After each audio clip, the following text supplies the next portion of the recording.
Move on to question number 11। अब बात करते हैं क्वेश्चन नंबर 11 की। अभी हमने 10 क्वेश्चंस कर लिए। I hope you are following with me till now. 10 question में से कितने सही हुए कितने गलत हुए, you have to be honest and make sure that while I am reading the question, you at least make an attempt of what would be the right answer according to you. ठीक है, तो वो आपको वो तो करना है कम से कम, that much effort that you have to make. ठीक है, अब बात करते हैं क्वेश्चन नंबर 11 की कि a retail company is considering utilizing a factoring service to improve its cash flow. Factoring क्या होता है, काफ़ी लोगों को समझ ही नहीं आएगा if they don't know the meaning of factoring. तो फैक्टरिंग का अगर मतलब नहीं पता तो then you have to guess कि क्या सही है क्या नहीं। श्योरिटी से you won't be able to tell what is the right answer. देखो फैक्टरिंग में क्या है, it involve selling account receivable to a third party at a discount in exchange for immediate cash. This can be effective short-term financing option for the company, right? तो अगर मैं बात करूँ is this statement true, देखो पहले factors क्या होते हैं। फैक्टर्स अगर आपको पता है you can answer this question. तो इसमें होता है सेलिंग अकाउंट रिसीवेबल, जैसे हमारे BR होते हैं, जितने भी बिल्स रिसीवेबल थे, मतलब जो आपको पैसा मिलना था, राइट। सो बिल्स रिसीवेबल ये हमारे फ्यूचर डेट पे एक्सपायर होता है। Let suppose A and B एक ट्रेड में आए, तो A ने गुड्स परचेज करे B से, ठीक है, इसने गुड्स दे दिए इसको, इसने पेमेंट नहीं दी, इसने कहा कि ये बिल ले लो, बिल पेबल, इसके लिए बिल रिसीवेबल, उसको एक बिल मिल गया, BR मिल गया, ठीक है, bill payable, sorry bill receivable, right. नहीं नहीं सॉरी, एक second just a second,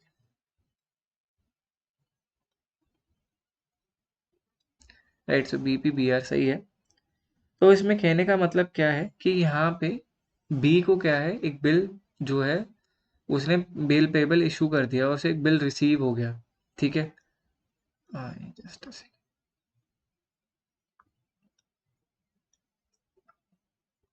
right. तो यहाँ पे इसे बिल पे करना पड़ेगा, जो एक बिल बना के दिया है तो इसे पे करना पड़ेगा एंड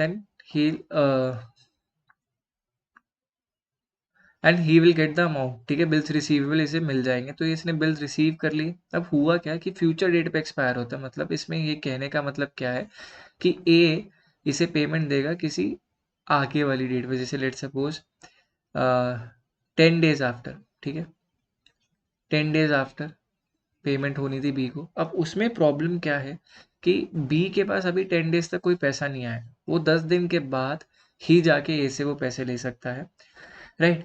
तो अब हुआ क्या कि B को चाहिए इमीडिएट पैसे, तो B क्या करेगा, फैक्टर सर्विस का यूज करेगा। B क्या करेगा, फैक्टर सर्विस का यूज करेगा। 10 डेज से पहले ही उसे इमीडिएट पैसों की जरूरत पड़ी, तो फैक्टर्स क्या करता है, जो अकाउंट रिसीवेबल होते हैं उन सब का यूज करके बेसिकली कैश लेता है और एट अ डिस्काउंट, मतलब अगर 100 रुपये मिलने थे, एक B को 100 रुपये देता। अब B can not wait for 10 days, 10 days के बाद मिलते। अब B क्या करेगा, वो बैंक के पास चले जाएगा। बैंक हमारे एक फैक्टर का एग्जाम्पल होता है। उसको बोलेगा देखो A ना मुझे 10 दिन के बाद 100 रुपये देगा, मैं ये तुम्हें अभी दे रहा हूँ बिल्स, ठीक है, बिल तुम्हें अभी दे रहा हूँ, और क्या करो, मेरे को पैसे दे दो। तो बैंक कहेगा तो मैं आपको पूरे पैसे तो दूंगा नहीं, आई गिव यू 95। बैंक जो है इसको 95 रुपीज़ देगा और बैंक A से पूरे 100 रुपये लेगा। तो एट डिस्काउंट बैंक इनको फैक्टर करता है, तो बैंक एट डिस्काउंट की सर्विस प्रोवाइड करता है। सो ट्रू, A जो है हमारा ट्रू आंसर होगा, ठीक है। Let's move on to question number 12। अब construction company is contemplating issuing preference share as a form of long term financing. Preference share provide investor with a fixed dividend and priority over common shareholder in the distribution of asset. This makes a suitable option for companies seeking long-term capital. True or false? Base question है। Construction company जो है सोच रही है कि preference share issue करे as long term financing. अब ये इन्वेस्टर्स को एक फिक्स डिविडेंड देता है, प्रायोरिटी देता है over common share holders in the distribution of asset. This makes them a suitable option for company seeking long term capital. Answer is right. So ये ऐसा ही होता है, प्रेफरेंस शेयर्स को डिविडेंड हमेशा फिक्स मिलता है आपने देखा होगा 8% प्रेफरेंस शेयर लिखा होता है। सो ये जो 8% लिखा है that is the dividend rate, कितने परसेंट पे मिलेगा। ओके, और इनको प्रायोरिटी मिलती है जब इन केस इंसॉल्वेंट हो जाती है कंपनी, तो प्रेफरेंस शेयर होल्डर्स को पहले पेमेंट मिलेगी। राइट, शेयर होल्डर्स का इतना कोई केयर देयर नहीं होता है, प्रेफरेंस शेयर होल्डर्स को मिलती है। जब क्रेडिटर्स को पेमेंट हो जाती है उसके बाद प्रेफरेंस शेयर होल्डर्स को जो है ऑर्डर वाइज अगर हम देखें, प्रेफरेंस शेयर होल्डर से काफी ऊपर रहते हैं। Okay, so this statement is right.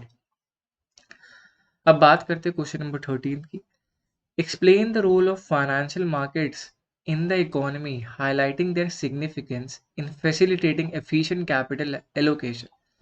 तो इसमें हम रोल के बारे में बात कर रहे हैं। We have covered role in intense depth की, हमने इंटेंसली पूरा कवर कर रखा है कि क्या है एक रोल फाइनेंशियल मार्केट का इन द इकोनॉमी, और वो क्या हाईलाइट करना है। इसमें एक सिग्निफिकेंस जो कैपिटल एलोकेशन के बारे में बात करता है। 4 ऑप्शन दे रखे हैं। पहला ऑप्शन क्या है, financial market plays a crucial role in ensuring fair and transparent transaction but have minimal impact on capital allocation efficiency।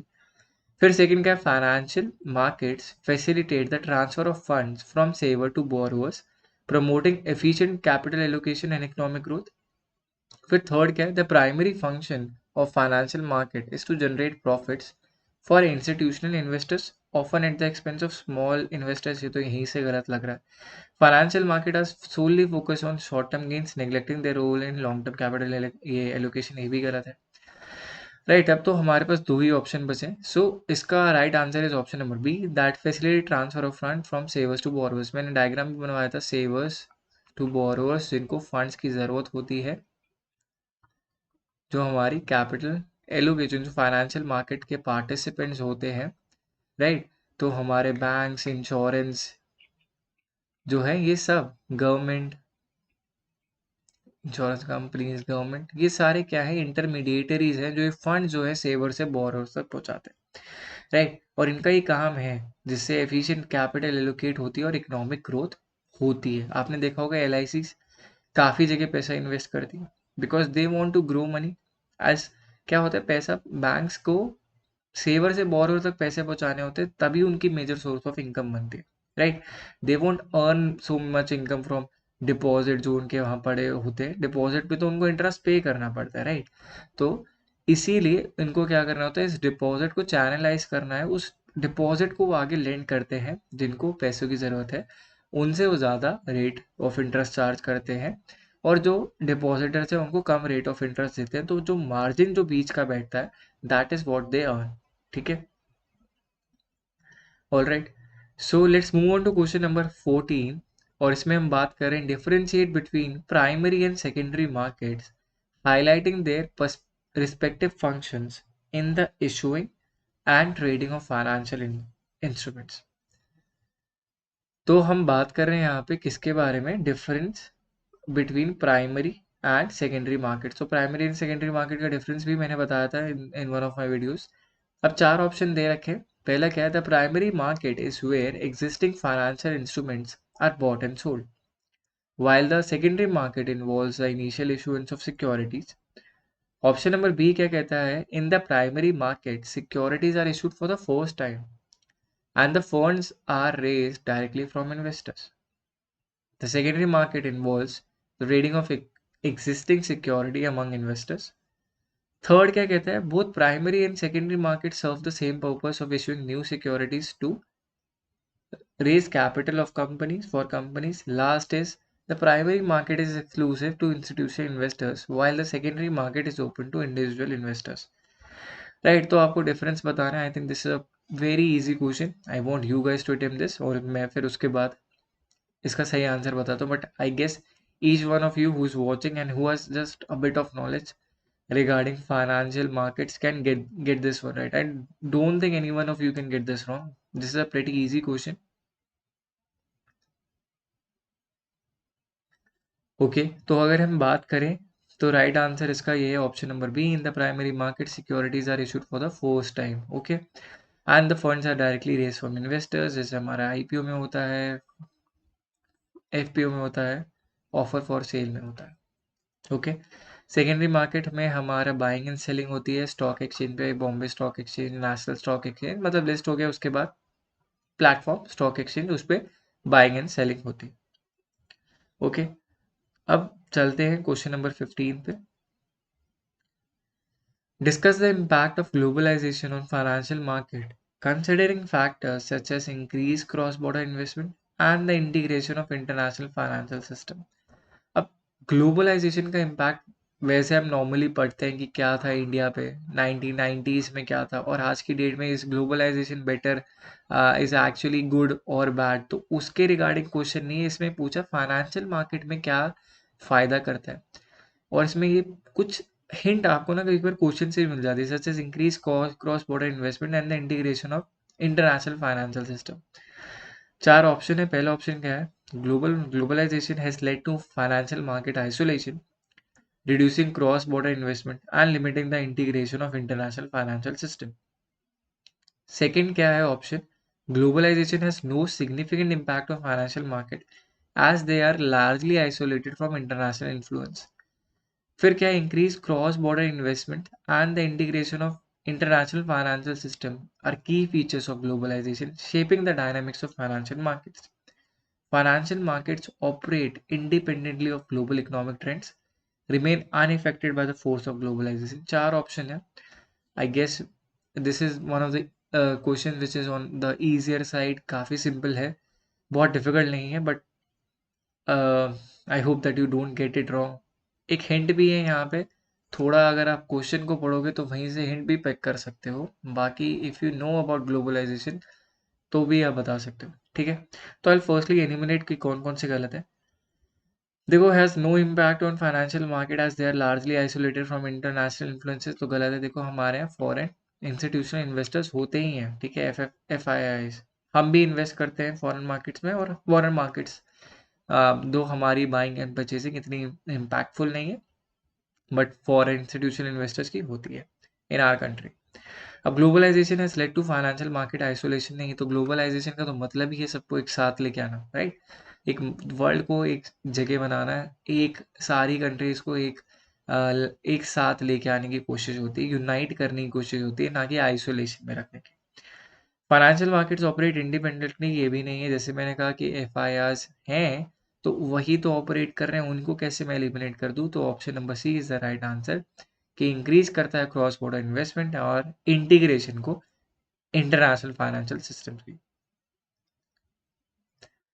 Right. तो क्वेश्चन नंबर 16 की अगर हम बात करते हैं, explain the role of regulatory bodies in financial market emphasizing their importance in maintaining market integrity and protecting investors. अब बात करते हैं रेगुलेटरी बॉडीज। आपको पता है रेगुलेटरी बॉडीज कौन कौन सी है, आरबीआई है, सेबी है, insurance development and regulating authority है, राइट। एक हमारे जो पेंशन फंड से रिलेटेड भी है, पेंशन फंड, एक सेकेंड, अथॉरिटी ऑफ इंडिया, तब तक आप क्वेश्चन पढ़ो, मैं बस लिख रहा हूँ, pension funds authority of India. तो ये सारी क्या रेगुलेटरी बॉडीज है, अपने अपने एरियाज को रेगुलेट करती है, आरबीआई से भी, insurance development regulatory authority of India, insurance sectors को।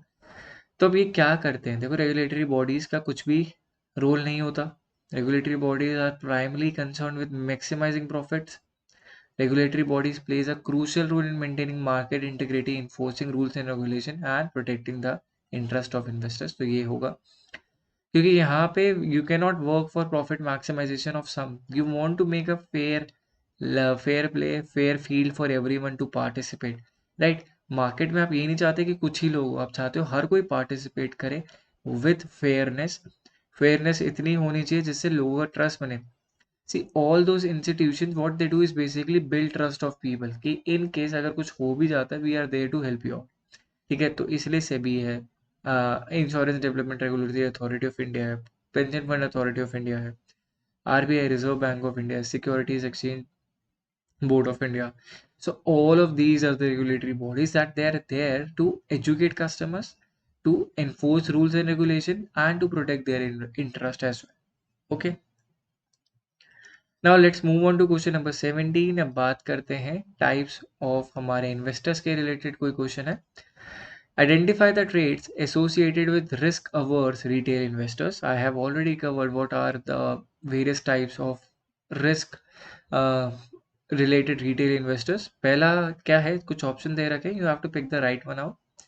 So first one is prefer investment option with lower returns and minimum volatility. Willing to take significant risk for the potential of higher returns. Option number B. Often opt for conservative assets such as government bonds and blue chip stocks. Actively engage in day trading and speculative investments. ठीक है, चार option दे रखे हैं आपको, you have to pick the right option, जैसे A and D, A B C, A and C and B and C. ठीक है, रिस्क अवॉर्ड्स के बारे में हम बात करें, retail investors have thoroughly explain कि कौन कौन से हमारे रिटेल इन्वेस्टर्स की कैटेगरीज होती है, टाइप होती है। तो इस क्वेश्चन को गलत मत करना, because I think this is a pretty easier question. The question is on easier side. अगर आपको डेफिनेशन पता नहीं पता तो आप बिल्कुल भी कुछ भी मार्क कर दोगे इसमें, राइट। तो I give you some more time, थोड़ा सोचो, सोचना ज़रूरी है। एंड उससे याद आया that I hope all of you are actually trying solving these questions on your end as well. 16 questions are already been done. This is the 17th. इसका भी आंसर मैं थोड़ी देर में बता दूंगा। 16 क्वेश्चंस अगर आपने अभी तक कितने सही करें कितने गलत करें, टैली करते रहना। Towards the end of the video you have to tell me in the comment section how much of you how many of you got it got how much right, कितने आए आपके, कितने सही हुए। ठीक है, से risk averse are those people who avoid risk. Okay, एक बेसिक हिंट दे दिया, ये जो लोग होते हैं वो रिस्क अवॉइड करते हैं। तो क्या करेंगे, प्रेफर करेंगे investment option with lower return and minimum volatility. बिल्कुल, they don't want higher risk. अगर हायर रिस्क होगा तो हायर रिटर्न होगा और ज़्यादा वॉलेटिलिटी होगी। तो लोअर रिस्क चाहिए, लोअर रिटर्न चाहिए और मिनिमम वॉलेटिलिटी वाले लोग हैं।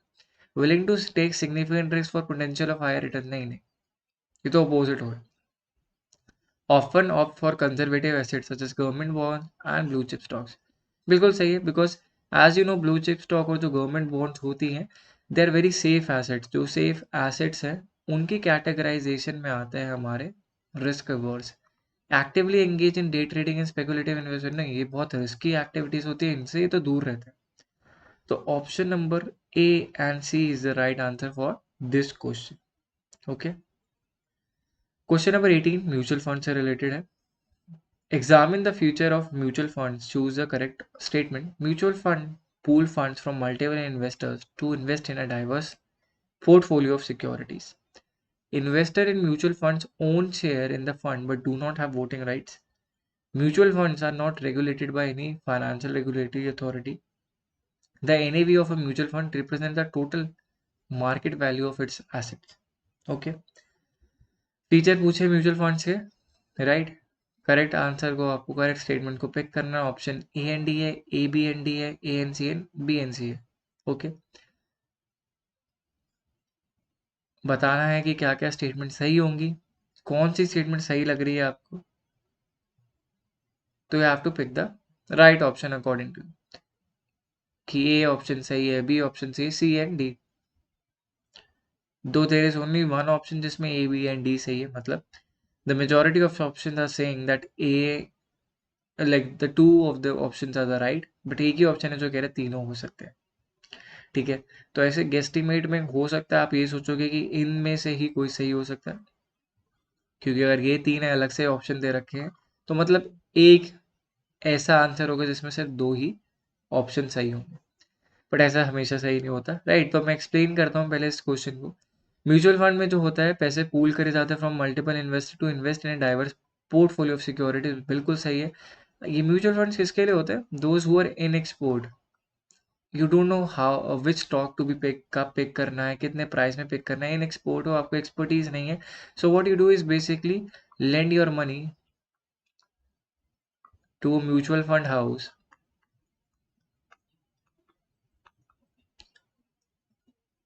who is being operated by an export। ठीक है, तो एक्सपोर्ट क्या करेगा, आपके पैसे लेगा, पैसों को और आपके अकेले के पैसे नहीं लेगा, बहुतों के पैसे एक साथ पूल कर देगा। लेट सपोज कोई शेयर है 100 रुपए का and it's of a good company and you have invested 10 rupees and there are 10 more investors, तो वो पूरा पैसा मिला के एक ये शेयर खरीद लेगा और 0.1 आपके पास शेयरिंग आ जाएगी, मतलब सॉरी 1, हाँ 0.1 आपके पास शेयरिंग आ जाएगी। आप इंडिविजुअली उसको बाय नहीं कर सकते थे, बट सबने पैसे मिलाया तो आपने उसको म्यूचुअल फंड के जो हमारे एक्सपोर्ट है उसने उसको बाय करा एंड आपके पोर्टफोलियो में आ गया, तो 0.1 जो है आपके पास उस शेयर का ओनरशिप आ गया। तो A is right. Invested in mutual fund own shares in the fund but do not have voting rights, ये भी बिल्कुल सही है। आपको वोटिंग राइट चाहिए तो आपको शेयर होल्डर बनना पड़ेगा, ऐसे आप म्यूचुअल फंड्स के थ्रू नहीं बन सकते, नहीं तो इतने ज़्यादा वोटिंग राइट्स किस किस के पास है, बहुत कॉम्प्लिकेटेड हो जाएगा।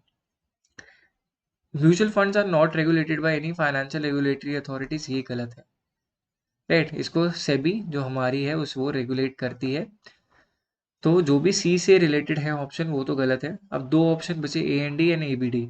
The net asset value of mutual fund represent the total market value of its asset, तो ये सही है, option A B D are the right answer for this particular question. Okay, तो अब बात करते हैं क्वेश्चन नंबर 19 की। Examine the types of financial intermediaries, select the correct characteristics associated with commercial bank. Commercial banks की बात कर रहे हैं। पहला है primarily engage in underwriting and facilitating the issuance of securities, जो हमारे आईपीओ में होता है।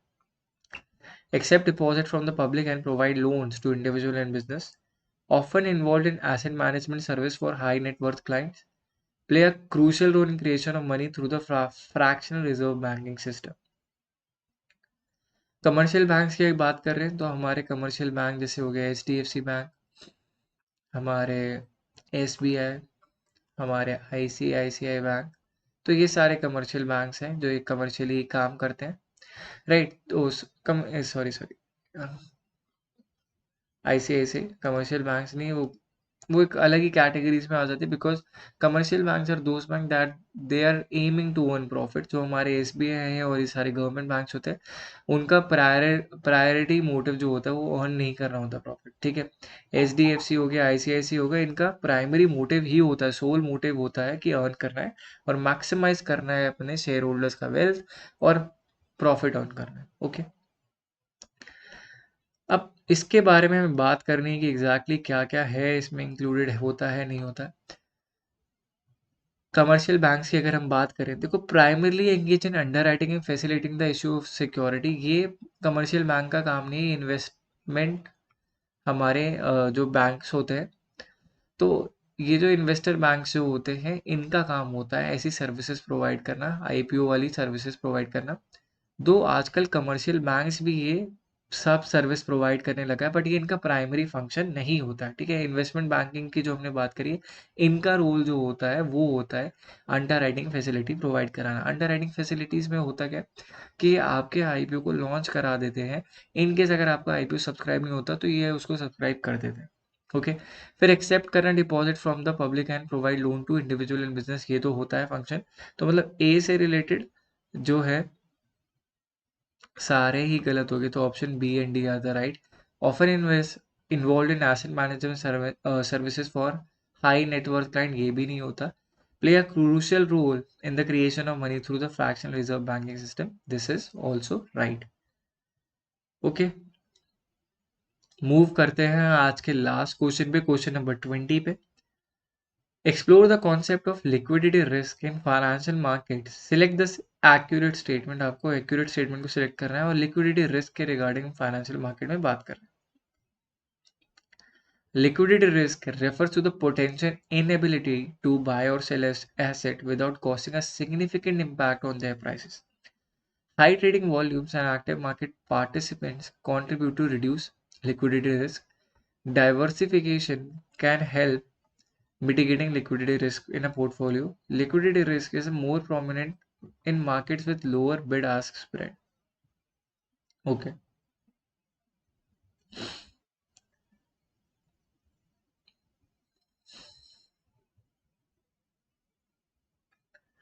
क्वेश्चन नंबर 20 लिक्विडिटी रिस्क से रिलेटेड क्वेश्चन है, last question of the day.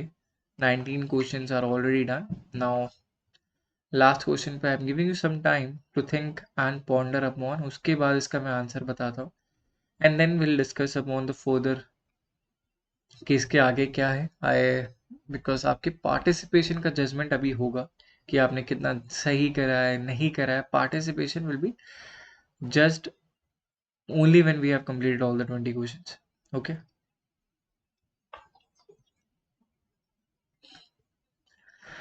Right. तो अब मैं सॉल्व कर रहा हूँ, स्टार्ट कर रहा हूँ इस क्वेश्चन को। I hope you have picked the right choice according to you. अब बात करते हैं liquidity risk refers to the potential inability to buy or sell asset without causing a significant impact on their prices. बिल्कुल सही है। अगर आपकी liquidity का क्या, रिस्क का क्या मतलब है, अगर लेट सपोज आपने कोई शेयर ऐसे कुछ एसेट बाय कर लिया जिसके ज़्यादा बायर नहीं है। Let suppose I have a unique phone. Okay, अब यूनिक फोन दो जोनली ये 5 लाख रुपए का, I bought at 5 lakh and now I want to sell this. अब मेरे पास कोई ज़्यादा इसके बायर्स नहीं, so this is a unique phone and I live in a tier 3 city. Tier 3 city, हम not talking about tier 1 tier 2, वहाँ पे मिल जाएंगे। टीयर 3 सिटी की बात करो, 5 लाख रुपीज़ का मेरे पास यूनिक फ़ोन है। I am looking for buyers और मैं उस पर्टिकुलर टीयर 3 सिटी में ही देख रहा हूँ। अब यहाँ पे कोई 5 लाख रुपए का फ़ोन नहीं खरीदेगा, राइट। तो लिक्विडिटी का क्या मतलब है कि मैं इस चीज़ को फटाफट नहीं बेच सकता, मतलब कैश में कन्वर्ट नहीं कर सकता, बिकॉज मेरा जो एसेट है, अब वो एक ऐसा एसेट है जिसके इतने बायर्स नहीं है, ना ही इतने सेलर्स है, बिकॉज यहाँ पे एक ही फ़ोन है, तो यहाँ पे मैं इंडिविजुअल सेलर हूँ। वैसे जब आप एसेट कैटेगरी की बात करते हो तो वहाँ पे बहुत सारे सेलर्स होते हैं, बायर नहीं हुए, तो ये प्रॉब्लम हो जाती है। अगर मैं बेचना चाहता हूँ तो एक बायर मिलता है, वो कहता है मैं 2 लाख रुपए में लूँ। See that is a massive dip in the price, तो सिग्निफिकेंट इम्पैक्ट होता है प्राइसेस पे अगर लिक्विडिटी ना हो, तो that is right. I hope ये एग्जाम्पल से समझ आ गया हो। फिर high trading volumes and active participants, market participant contribute to reduce liquidity risk. Okay, diversification can help mitigate liquidity risk in a portfolio। ठीक है, आप डाइवर्सिफाई कर लो, आप अपने आपके पास क्या है, थोड़ा म्यूचुअल फंड्स है, इक्विटी है, बॉन्ड्स है, तो ये हो सकता है। Liquidity risk is more prominent in markets with lower bid ask spread, right. तो इसका अगर मैं सही आंसर बताऊं तो option A is right, option C is right and option D is also right. So option number 2 A C D would be the right answer for this question. High trading volumes and active market participants does not ensure आपके reduce हो सके liquidity. Volumes होने चाहिए, but उसके बाद इतने number of participants हैं वो एक्चुअली में बाय कर रहे हैं नहीं कर रहे हैं, so we don't know about that. So option number A C D would be the right answer for this particular question. ठीक है, right, so that is all for today's 20 previous year question video, right? So if you want to prepare for your paper 1, because paper 1 के लिए prepare करना है, if you want to get JRF, right, so what you can do is basically claim your ebook by WhatsApping on this number 9873 907600, a ebook for all the units, right? all units को आप claim कर सकते हो, 10 units ebook with absolutely everything that you want to cover, सब चीज़ मिल जाएगी। ठीक है, दूसरी इंपॉर्टेंट चीज़, okay, so this is what you can do is basically यहाँ पे आप क्लेम कर सकते हो, और ना ही कि आप सिर्फ, but if you know some people who are also being confuse in paper 1, पता नहीं कहाँ से पढ़ना है कहाँ से स्टार्ट करना है, so this is where you can help out your friends. Free है, इजीली आप क्लेम कर सकते हो ebook. Okay, so thank you all for joining. Do like the video if you like the content. Subscribe to the channel if you are coming for the very first time, and share this video with your friends and aspirants who are preparing for this examination, right? And do mention your score. अपना score जरूर mention करना in comment section. If you are scoring anywhere between 16 to 20, you are at the right direction, बिल्कुल सही जा रहे हो। 85 जो आपका परसेंट आ रहा है, दैट इज 80 अबव प्लस, तो दैट इज वेरी गुड। फिर अगर हम बात करें, फिर 14 to 16 है, then you need to revise things, and anywhere below 14 is you need to study again, काफ़ी सारे topics you need to study hard, right? इसमें what you have to do is take more mock test. अब उस mock test की अगर मैंने बात करी है ना, आपको कुछ बताऊंगा नहीं regarding mock test के, तो फिर वो बात सही नहीं होगी. So if you want to give mock test, what you can do is download Talent Blazer app from Google Play Store. The link for the same will be mentioned in the description below. जो है link description में होगा. Download करो और एक mock test दो. Mock test free है, freely available भी है, राइट? सो इतना ही नहीं, आपको जो भी सोल्यूशंस की ज़रूरत है, एज यू नो काफ़ी बार मॉक टेस्ट में यू आर कन्फ्यूज कि किसका सही आंसर क्या होगा, तो प्रॉपर एक्सप्लेनेशन दे रखी है कि सही आंसर क्या है और क्यों है, ठीक है? So everything is provided there. So आप डाउनलोड कर सकते हो app for free as well. The link for the same will be mention in the description. Like the video if you're coming for the first time. Subscribe करना मत भूलना. Hit the bell icon so that you get notified whenever I come up with the next video on Paper 2 Commerce. Right. So thank you all for joining. Make sure that you subscribe to the channel and I will meet you in the next class.